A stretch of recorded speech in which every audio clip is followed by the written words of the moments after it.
Can we welcome Alex?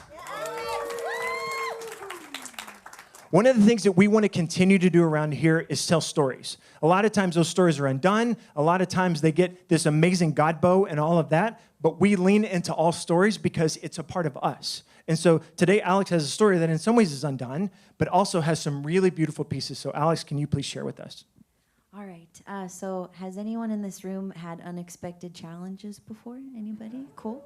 Awesome. Not awesome, but has anyone had a season of unexpected challenges? All right. Okay. So that is relatable. Thanks for sharing. So when you see me walking around church and smiling, it brings me hope to know that you will know that my husband and I have also, like you, had unexpected seasons of challenges. My husband and I have gone through the unexpected this season. My uncle has mental or brain health issues. He's the last person I would have ever expected to go through that. And we discovered the situation coming to a head when we were recovering from COVID. Despite many difficult things said by my uncle and to my family, to my family and me, by the grace of God, my husband's and my heart are not hardened. My mom and stepdad are divorcing. This brought about feelings as a child of divorce already that I never expected to go through a second time. Once I began to process and heal, we heard this divorce was canceled, and it wasn't in a certain way. It's continuing now, and by the grace of God, my husband's heart and my heart are not hardened toward either of them. We have also had encouragement and answered prayer in the midst of the hard. We've prayed and discerned about and grieved over friendship, but felt peace where led. And then God filled us with more friendship and more deepening, easy relationship. Our dog had unexpected allergies requiring discernment over medication and risks. I went to a Christian author with a friend to see her speak, Jenny Allen, and this author encouraged us to turn to the stranger next to us and said, like, you have to share what's going on in your life. And the person next to me also was discerning and praying over medication for their dog. I was so blown away. And now he just unexpectedly, we don't need medication. So that was encouraging. And I found out last week that the leg pain I've had for a couple years is not an easier thing, but a harder thing. This brought feelings of sadness around, will I have strength to run with our kids one day? Somehow I have peace, though, that God has healing for me, that I am not later behind. And God has also given me space to process too, and not just forge on without feeling. Yep. Prior to all of these things, I've been on a journey with God for work, career, passion, and purpose, what that all means. It has taken at a minimum 9 months of God's help to begin to know that he has only anointed me to be me, that his timing and preparation are perfect again and not late, and that's it. Through a rough season, God has taught me out of all of this 3 major things when going through seasons that are hard. One, that it is okay to ugly cry. Jesus, power and might incarnate, wept for Lazarus. He ugly cried. So he has taught me that the enemy will attack your worth the most. In 1 Kings 19:4, Elijah is running for his life, sits under a tree, wishes he would die, and says, I am no better than my ancestors. We can think my family is broken. I'm broken. My body is broken. Those are all lies. Finally, 3, with an attack on worth, the enemy will discourage you in your relationship with Christ. In the story of Cinderella, she has an invitation to the ball. I'm switching to Disney. Her stepmother tells her that she can go to the ball if she can make a dress. No problem. I'm going to pray. I'm going to worship. I'm going to get critters to make things for me. The enemy whispers, but then it doesn't work. And, the stepsisters come and tear off one piece of the dress at a time. And the enemy says, this is so hard. You must not have enough faith. Or look at other people. God must like what they're doing. Soon you're on the floor crying. It didn't work. You're not chosen for the ball. You don't have access to God. As we know, Cinderella was already chosen by the fairy godmother. She just didn't know it. The enemy taunts us because we are chosen, not because we aren't. Yeah. I cannot speak enough to how God has surrounded us, my husband and I, with the help to not forget that we are chosen.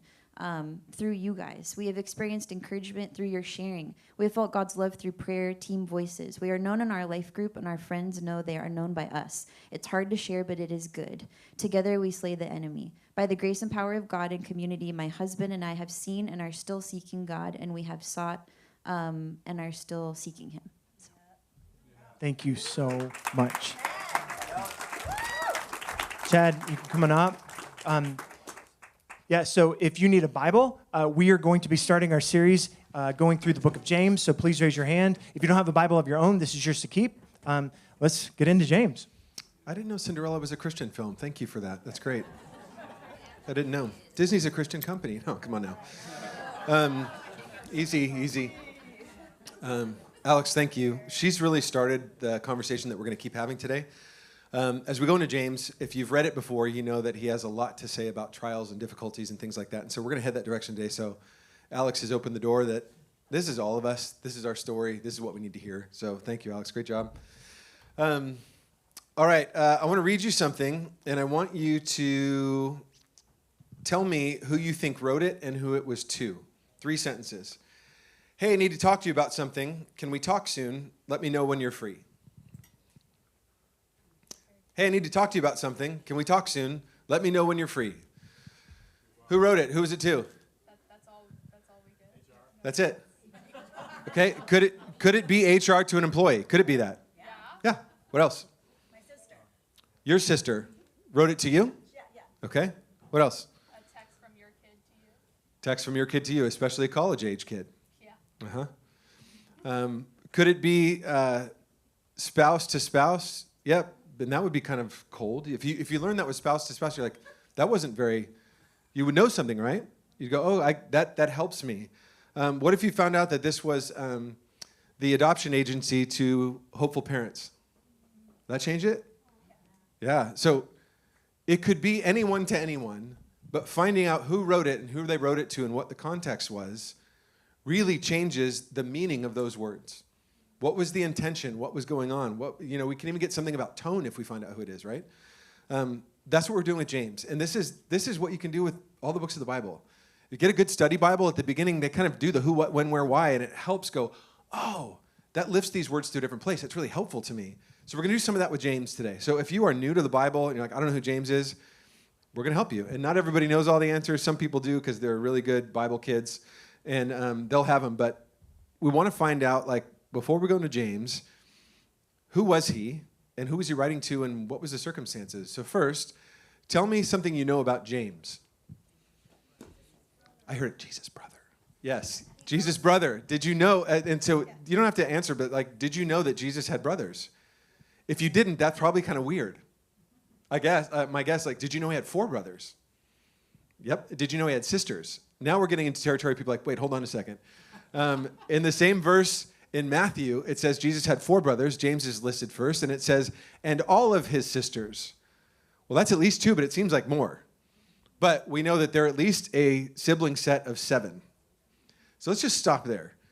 Think about that. We don't know anything about Jesus growing up except for a couple moments when he was around 13. He doesn't start his public ministry till 30, but he's the oldest brother of 6 others. Think about the household. What is that like? Do you have questions? If you don't, I don't think you're being thoughtful. What questions do you have? And we're going to do this a lot today, so you guys need to wake it up. What would you ask? What would you ask his brothers and sisters? What would you ask them? How far apart they are in age with the teenagers. Well, that's boring. How far apart they are in age? That's super boring. What else? I know her. I've known her since she was a baby. That was boring. What else? What else would you want to know? Is it hard to be Jesus' sister? Right. What else? Did you fight with Jesus? Did you fight? Yes. But did he bother you? Did you guys play pranks on each other? Was he bossy? Was he a know-it-all? What was the teenage years like? What were the teenage years like? Did he tell on you? Okay, so now we're getting at it. Did you know that his brothers didn't believe in him? Did you know that? His brothers didn't believe in him. There's a time where it says, for his own brothers didn't believe in him, including James. And there's another time it says his family was outside of a house that he was preaching in, and there was a ruckus and things were going on, and they wanted to get him out of there because they thought he was crazy. They thought he was mad. He was out of his mind. Okay? Think about that. How do you grow? What happened? What are the circumstances that have you grow up with Jesus? And what did it mean to you when Mary and Joseph, your parents, told you about how he was born? What was said about him? The scriptures you've studied, if you're the brothers especially, you've studied all these things. These are about your brother. When you read Isaiah, James, this is about your older brother, Jesus. He's here, and he's in your bunk. What do you do with that? What do you do when we don't know for sure? He doesn't seem to do Messiah things for a long time. As far as they're not recorded. But at age 30, he starts doing miracles and healing everybody. And going against the grain of what you learned as James as a kid. Like the Pharisees, they're like, hey, it's not supposed to go like this. You can't do that on the Sabbath. As the other brothers going, yeah, that's weird. But he did a miracle. Like, what led to them going, he's crazy. Like, I don't believe in him. I don't believe he is who he says he is. Dang. Did you know James had a really special encounter with Jesus after Jesus was raised from the grave? In 1 Corinthians 15, Paul mentions the encounters and the appearances of Jesus after he was dead and became alive again. He says he appeared to this group and up to 500 people at one time. And very casually, Paul says, you can talk to them because many of them are still alive. As if nobody's nervous about if that's true or not. Just go ask them. They're here. They're still around. And then it says he appeared to Peter, kind of, it seems like a solo time, and also to James. It seems like it was just Jesus and James. We don't know for sure, but that's how it reads. What was that time like? Did Jesus go after him? Did Peter hear about it? I mean, did James hear about it and go see him? How long did they talk? Did they cry? Did they hug? Did James feel guilty? Did he say, I'm sorry? Or did he just start laughing like, oh my God, like, what do they do? Something happened in that encounter that changed James forever, completely. Like many of us in this room, you have an encounter with Jesus and everything changes like that. Like that. That moment. It's over. Like, I'm living differently now. Now, he saw the risen Jesus. That's helpful. It's really helpful. I mean, it's not like it's easier, but it's a little bit easier. After that, we see in the book of Acts, he was at Pentecost. Mary was at Pentecost. James was there, likely his brothers too. James becomes not just a believer, not just a follower of Jesus, not just a leader, but a leader in the anchor church in the whole region in Jerusalem. Paul gave reports to James. Did you know that? Like, that's how big of a deal James was. It wasn't just like, oh, that's Jesus' brother. Like, he was a leader in the church. He believed. He goes from not believing to believing so much that he was martyred, killed for his faith in AD 61. Extra biblical literature shows us that James was martyred for his faith.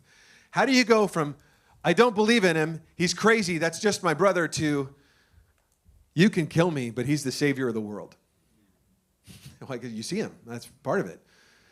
A small note on James' martyrdom. We also believe that 11 of the first 12 disciples, apostles, the first followers of Christ, were also martyred for their faith. They all claim to have seen and encountered the risen Jesus also. This has been said before, and the concept comes from people much smarter than me, but think about this. Many people would die for something that they think might be true. Make sense? That would be all of us if you were a Christian and somebody said, I'm going to kill you unless you renounce Christ. And you're like, I'm not doing that. And you're killed for your faith. You would have just died for something you believe might be true. You don't know it's true. Like, we're kind of banking, and you're like, hold on a second. I know, I get what you're saying. We don't know for sure.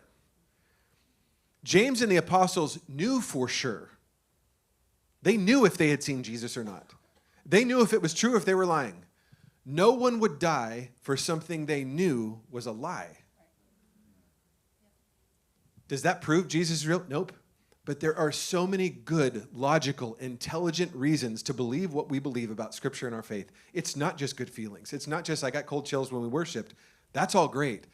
But you put so many of these things together and it builds a case that's really, really hard to dispute if you put it all together. Now, you can, and people do, but I think it takes a lot of faith not to believe this is true. I just do. I think it takes more than I've got. Okay, so another thing that's really important. Alyssa, are you reading or is Elena? I'm the only Goss child here. Okay, let's go, Goss Child. Come on up. She's going to read our scripture for us. So one of the things that's really important when we think about James is also when it was written. So if he died in 61, that means 27-ish years is the longest amount of time that elapsed between the actual events and when he wrote them down. Textual criticism, you can come up. Textual criticism and things like that, that's really important to how reliable a document is. But some people believe because what's written in Acts, it was written as early as 49 or 48 AD, which is only 17-ish years after Jesus was dead, or died and rose from the grave. That's all great. That all kind of, okay, this is intellectual building our faith stuff. But what it also tells us, like the book of Acts, is what were the people who were closest to Jesus, who walked with him, who listened to him, who heard what was most important to him, what were they thinking and doing right after he left? We've got the letter of James, probably our earliest document. This is what they cared about. And it's a lot of, you better do stuff. This is what James, he's like, this is what's most important. Beautiful. So we're going to read the first 18 verses, or Alyssa is, and then we're going to focus on a certain part. But take this in and remember who wrote it. And this is the beginning of the letter, so you kind of put what's most important in the beginning and the end, right? So here's how he starts. Go for it. Thank you. James, a servant of God and of the Lord Jesus Christ, to the 12 tribes scattered among the nations, greetings. Consider it pure joy, my brothers and sisters, whenever you face trials of many kinds, because you know that the testing of your faith produces perseverance. Let perseverance finish its work so that you may be mature and complete, not lacking anything. If any of you lacks wisdom, you should ask God, who gives generously to all without finding fault, and it will be given to you. But when you ask, you must believe and not doubt, because the one who doubts is like a wave of the sea, blown and tossed by the wind.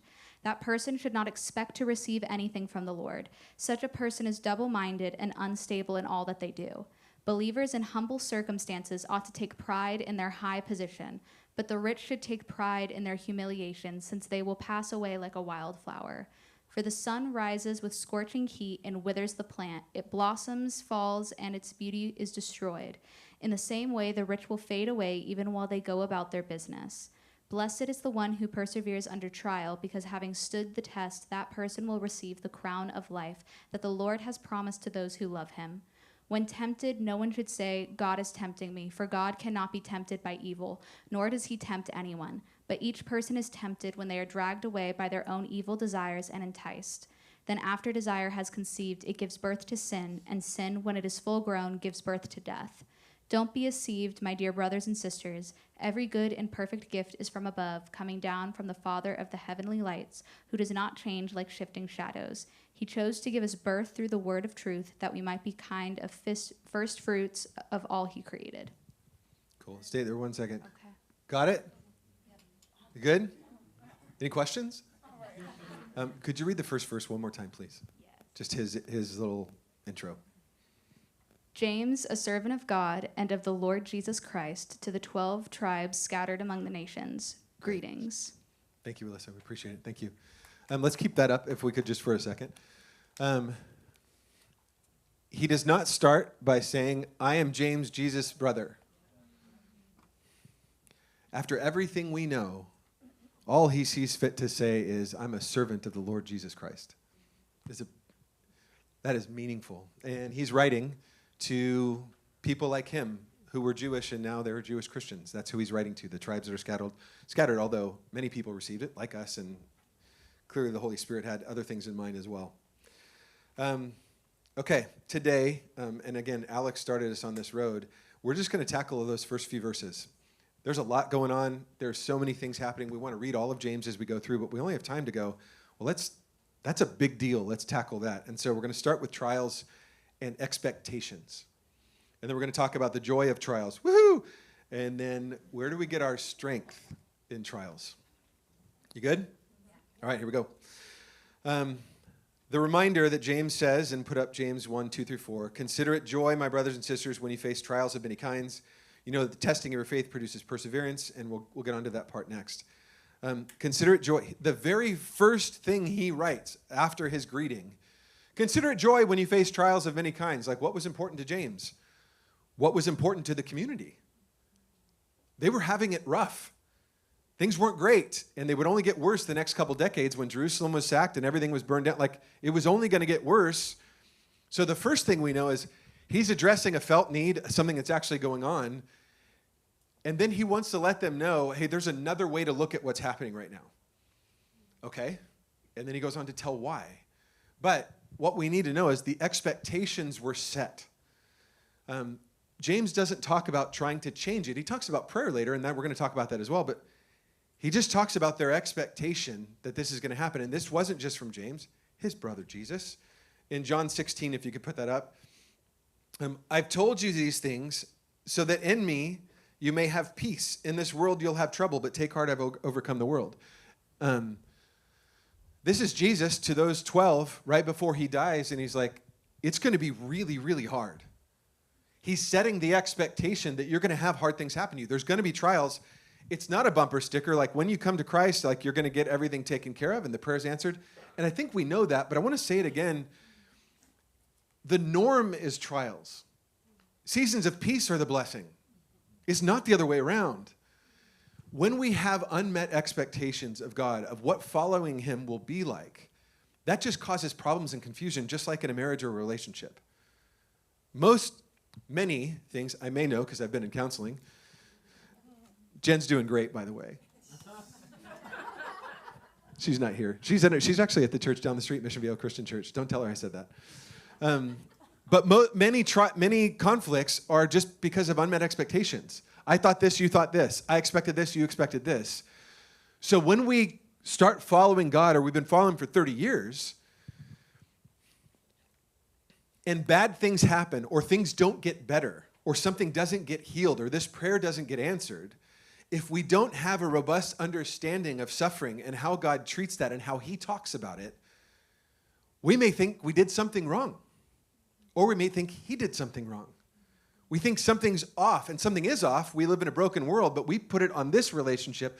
I've prayed for this for so long and nothing has changed. Do I not have enough faith? I've prayed for this for so long and nothing has changed. Do you not hear me? Do you not care? What's wrong? And Scripture, from Old Testament to New Testament, from Genesis to Revelation, would go, well, what's wrong is the world. In this specific situation, this is the expectation. Things are going to be difficult, but God has given you something to stand up on, and let's say what he does through the trials. Now, before we go any further, this is not a bumper sticker service. We are not a bumper sticker church, meaning it's okay, have joy in your trial. I don't want trials. I don't want to hurt. I don't want to have pain. I don't want you to have pain. I don't want us to have pain. When I have a trial, I'm not glad about it, and I don't smile. I don't go, another trial, let's go. Like, nothing like that. I'm like, crud, make it go away. I'm so tired. James is telling us, don't stop there. Don't stop there. Yes, 100% pray that it would go away or change. But there's more. A thin theology of suffering stops there. We got more.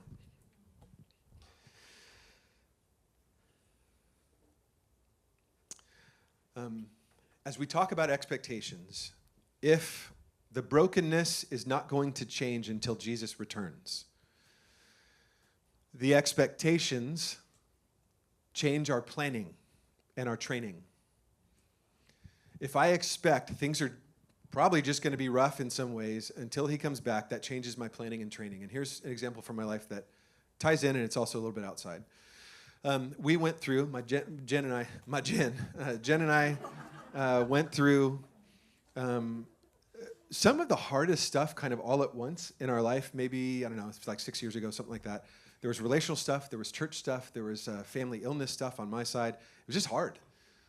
As hard as I remember a season being in my life. Hard enough, especially on the friendship relational side, there was such pain that I was experiencing, we were experiencing, that, and it had to do with it crossed over to my leadership role in the church. And I told Jen, told God, told friends, I'm like, I don't think I'm strong enough to do this again. Like, this kind of pain again, if people are people, and if I'm supposed to keep leading, I don't know if I'm strong enough to do this again. And so our discernment was, God, do you want us to keep doing this? Meaning, do you want me to keep leading in the church? And do you want me to keep going? And we had a long sabbatical, and we prayed together, and we said, no, we're going to launch Oak House Church out of our community that's Rock Harbor Mission Viejo. And so it was very clear. God was like, nope, you're going to keep doing it. And I was, great. I'm great with that. But you got to help me. If this is the future, and if I'm going to pastor for the rest of my life, and people hurt, I'm not strong enough. And I need help. And so we started getting help from people, from friends, from counselors, from praying, like from all the things, and said, God, I need healing from the pain. I need tools. I want to get better at this, and you got to make me stronger. I'll do whatever you tell me to do, but you got to raise me up underneath this call. So if our call is to persevere until he comes back, he's got to raise up strength and training and healing underneath that call to persevere, doesn't he? Trials aren't going to change at all. In fact, sometimes it just gets worse.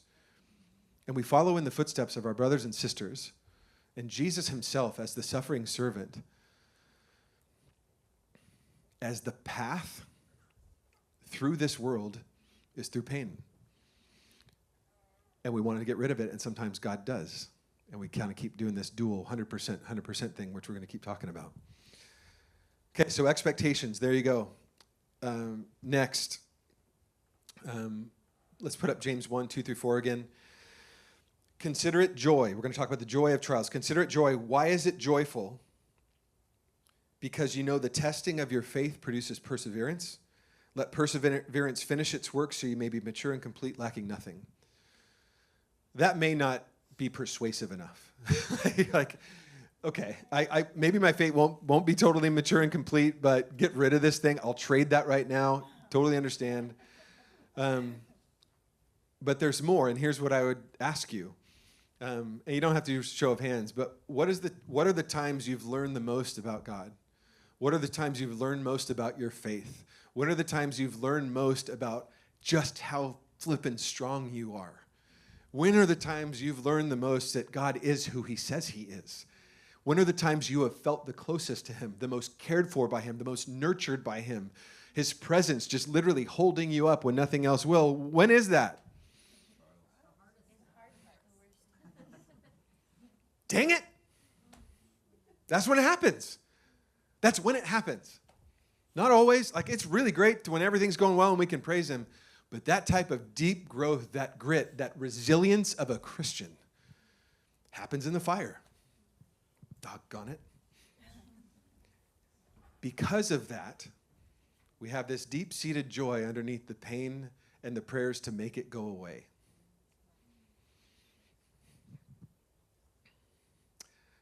This is, the Old Testament and New Testament writers are unanimous. As a couple of examples, in 1 Peter, Peter's clearly not James, different author. 1 Peter 6. Nope, he's 1 Peter 1, 6 through 7. In all this you greatly rejoice. There's the joy word again. Though now for a little while you may have had to suffer grief in all kinds of trials. These have come so that the proven genuineness of your faith, of greater worth than gold, which perishes even though refined by fire, may result in praise, glory, and honor when Jesus Christ is revealed. I don't know how God works all this stuff. A different message is, why is pain still here? When are you coming? That's a different message. And we have some guesses on that, but what we do know is what he does through it. And sometimes it's just to show you how strong you are. He knows what kind of faith you have. He just wants to bring it out in you sometimes. You don't show him. He's like, I want to show you. Abraham, you would do anything for me. Did you know that? Some of you, and we talked about this at our debrief between services, some of you showing up today, just coming at all, is more faith than I've exercised in the past couple years. Or whatever, like you just coming going, I got nothing else. I'm just going to show up. I don't feel like being here. I don't like what he's saying. But you came. And everything in between. Another author, Paul, in Romans. Not only so, but we also glory in our sufferings. All right, Paul. Because we know that suffering, why? Here it is again. It produces perseverance. Perseverance, character, and character, hope. All the good things come because of suffering. In fact, God said, I'm going to show Paul just how much he must suffer for my name. That's his intro. What? That doesn't sound great at all. And Paul's like, oh, no, I boast in my weakness. This is great. And we're going to talk about that in a second. He's nuts. But he's experienced the joy and the hope. Let me be clear. The joy is not the trial. The joy is not the trial. I'm not glad about someone being sick. I'll never be glad about someone being sick, and you shouldn't either. I'll never be glad about someone losing their job. Well, I'm going to be tested now. No, that stinks. And maybe you're tested. But let's first go, I'm sorry, that's really hard. You don't need a bumper sticker right now. That's hard. And it's going to be hard. And that car accident that happened, there's nothing good about that. I'm not going to be joyful about that. I'm not even going to talk about hope yet. This is awful. Period. The joy is not the trial. And we continue to hold that tension between we pray 100% that this thing would change or go away, and we know and will eventually pray 100% that God would teach me and grow me in every way he sees fit until this is over, be that 1 week or until you come back. Here's a quote from the Africa Bible Commentary, which I recommend. None of what has been said suggests that suffering is good in and of itself. No one can tell the sick that their sickness is a blessing because something good will come of it. Nor can we tell refugees that they should be happy to have experienced war because God can change and will change their situation. No, suffering is an evil that we should fight with all our strength. That's 100%. That's why the Bible teaches that there will be no pain and suffering in the new world order that God will set up at the return of Jesus Christ. It's clear that we can't say, blessed suffering. Such a statement would be a contradiction of the Word of God. Jesus called out evil. He wept at Lazarus because it was wrong. His friend had died. It was wrong, and he didn't want it. And everything in him was angry that it's not supposed to be this way. I'm going to change it. And they're like, look how much he loved him.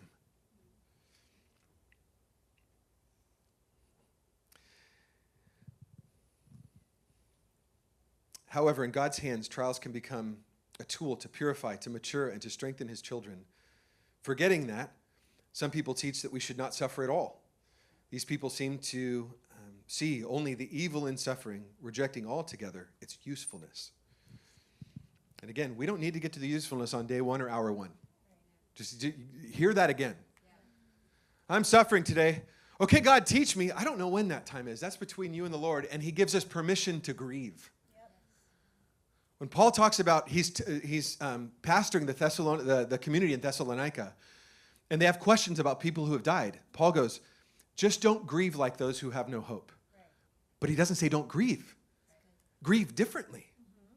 How long should I grieve? I don't know that God puts a timeline on any of that. That's between you and the Lord. You don't need to get to stage 2 right away.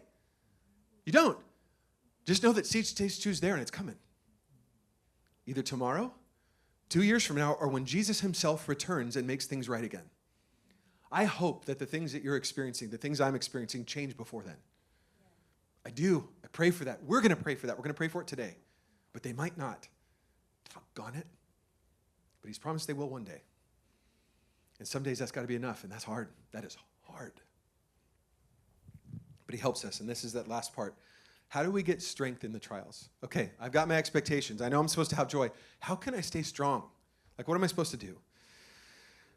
In 2 Corinthians chapter 12, Paul writes, he had something really good happen in his life, and he says, therefore, in order to keep me from being conceited about this good thing about me, I was given a thorn in my flesh, a messenger of Satan to torment me.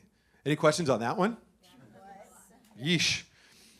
3 times I pleaded with the Lord to take it away from me, but he said, my grace is sufficient for you, for my power is made perfect in weakness.